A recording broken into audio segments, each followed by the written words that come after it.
हमारी धरती पर ऊर्जा का सबसे बड़ा स्रोत हमारा सूरज है। धरती पर जीवन सूरज से आने वाली रोशनी से ही चलता है। बिना रोशनी के हम जीवन की कल्पना भी नहीं कर सकते। सूरज की रोशनी से ही पेड़ पौधे ऑक्सीजन बनाते हैं और उसी ऑक्सीजन के कारण ही धरती पर जीवन लाखों सालों से सुचारू रूप से चल रहा है। अब सवाल यह उठता है कि हमारे सौरमंडल का केंद्र यह सूरज किस तरह से रोशनी पैदा करता है। सूरज आज से करीब 4.6 बिलियन साल पहले अस्तित्व में आया था। इसका जन्म ब्रह्मांड में होने वाले ग्रेविटेशन कोलैप्स के कारण हुआ था। शुरुआती समय में यह एक बड़ा मॉलिक्यूलर क्लाउड था। इसका करीब 99.8% मैटर इसके सेंटर में कलेक्ट हो गया और बाकी का बचा हुआ 0.8% मैटर इससे बाहर निकलकर इसके चारों ओर चक्कर लगाने लगा। इसी 0.8% मैटर के कारण सूरज के चारों ओर घूमने वाले सभी गैलेक्टिकल बॉडीज का जन्म हुआ। सूरज के सेंटर में सारे मैटर के कलेक्ट होने के कारण यहाँ पर ब्रह्मांड की सबसे भयानक रिएक्शन न्यूक्लियर फ्यूजन की शुरुआत हुई।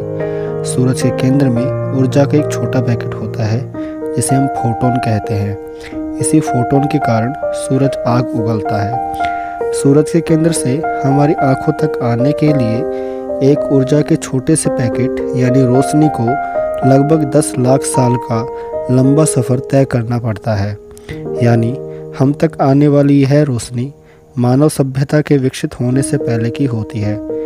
भले ही सूरज से हम तक आने वाली रोशनी 10 लाख साल पुरानी हो, लेकिन सूरज की सतह से जब फोटोन अपनी अंतिम यात्रा पर निकलता है तब इसे धरती तक पहुंचने में सिर्फ 8 मिनट 30 सेकंड का समय ही लगता है। यह फोटोन 3 लाख किलोमीटर पर सेकंड की स्पीड से 14 करोड़ 88 लाख किलोमीटर का सफ़र तय करके हम तक पहुंचता है। लेकिन सबसे आश्चर्य की बात तो यह है कि जब यह फोटोन सूरज के सेंटर से रवाना होता है तब भी इसकी स्पीड इतनी ही होती है और सूरज के आकार को देखते हुए इस फोटोन को इसके केंद्र तक आने में सिर्फ 2 सेकंड का ही समय लगना चाहिए। लेकिन यह फोटोन सतह तक आने में 10 लाख साल का समय क्यों लेता है? फोटोन का यह सफ़र शुरू होता है इसके केंद्र यानी सूरज की कोर से, जहाँ पर सूरज की पावरफुल ग्रेविटी के कारण एक ही चार्ज के एक जैसे 2 फोटोन ना चाहते हुए भी आपस में जुड़ जाते हैं, जिसके कारण यहाँ पर बहुत ज़्यादा मात्रा में एनर्जी रिलीज होती है। 2 फोटोन के आपस में जुड़ने से हीलियम का एक नाभिक बनता है और एक बड़ा धमाका होता है। इसके कारण पैदा होता है प्रकाश का एक फोटोन। इसी फोटोन से हमारे सौरमंडल की सभी ऊर्जा ज़रूरतें पूरी होती हैं। लेकिन शुरुआत में कोर में बना यह फोटोन हम तक पहुंचने वाले फोटोन से काफ़ी अलग होता है। यह फोटोन जीवन को जन्म नहीं दे सकता। यह फोटोन काफ़ी ज़्यादा खतरनाक होता है। हम कह सकते हैं कि यह फोटोन गामा रेस का ही एक रूप होता है। यदि ये गामा फोटोन सीधे हम तक पहुंच जाए तो यह डीएनए को तोड़ सकता है और जीवन को पूरी तरह से बर्बाद भी कर सकता है। 2 हाइड्रोजन परमाणु की टक्कर से बना यह फोटोन किसी भी परमाणु से काफ़ी छोटा होता है। यह फोटोन बिना मास का होता है। बिना मास के इस फोटोन की स्पीड काफ़ी ज़्यादा होती है, क्योंकि बिना मास के किसी भी चीज़ की स्पीड को कंट्रोल कर पाना नामुमकिन होता है। सूरज के कोर में हर सेकंड लगभग 600 मिलियन टन हाइड्रोजन हीलियम में बदलती रहती है और लगभग 4 मिलियन टन मैटर ऊर्जा में बदल जाता है।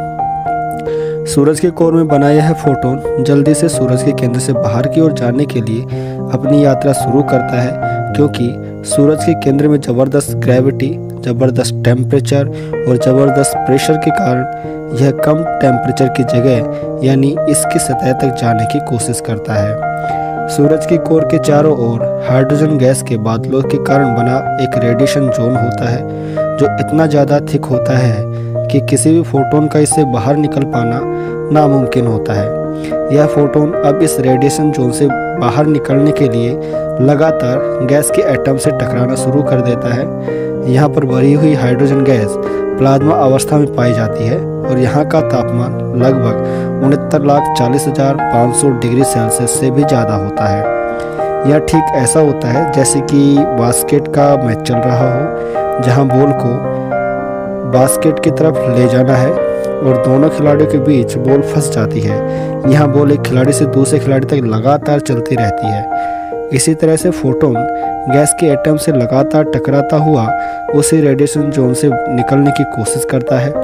यहाँ का इलेक्ट्रिक चार्ज फोटोन के लिए एक फंदे का काम करता है, जिसके कारण फोटोन हर बार फंदे में फंसता है और उससे निकलने की कोशिश करता है। जब भी फोटोन इस फंदे से बाहर निकलता है तो अपनी ऊर्जा का कुछ भाग खो देता है। इस तरह से लगातार टकराने के कारण लगातार ऊर्जा गंवाता फोटोन गामा रेस से बदलकर अब एक्सरे रे में बदल जाता है। इस रेडिएशन जोन से निकलने में ही फोटोन को 10 लाख साल का समय लग जाता है। अब फोटोन उस रेडिएशन जोन से आज़ाद हो जाता है, लेकिन अभी नहीं। इस फोटोन को 2 लाख किलोमीटर मोटी परत को पार भी करना होगा। यह परत सूरज की सबसे गर्म परत होती है। यहाँ का तापमान करीब 2 लाख डिग्री सेल्सियस तक होता है, लेकिन यहाँ से बाहर निकलने में फोटोन को ज़्यादा मेहनत नहीं करनी पड़ती। यहाँ तक पहुँचा फोटोन गैस के एटम से टकराकर एक बहाव के साथ सूरज की कन्वेक्शन जोन तक पहुँच जाता है। कन्वेक्शन जोन की ऊपरी परत का तापमान बहुत ही कम होता है। यहाँ का तापमान करीब 5500 डिग्री सेल्सियस तक होता है और इसी कम तापमान का फ़ायदा उठाकर फोटोन बाहर निकलने की कोशिश करता है और फिर से गैस एटम से टकरा जाता है। इस टक्कर के कारण एक बार फिर से इसकी ऊर्जा कम हो जाती है और यह लाइट फोटोन में बदल जाता है। अब यह फोटोन यहाँ से आज़ाद होकर अपने अंतिम सफ़र पर रवाना हो जाता है और हम तक पहुँचा यह फोटोन अब धरती पर जीवन को विकसित करने के लिए पूरी तरह से तैयार होता है।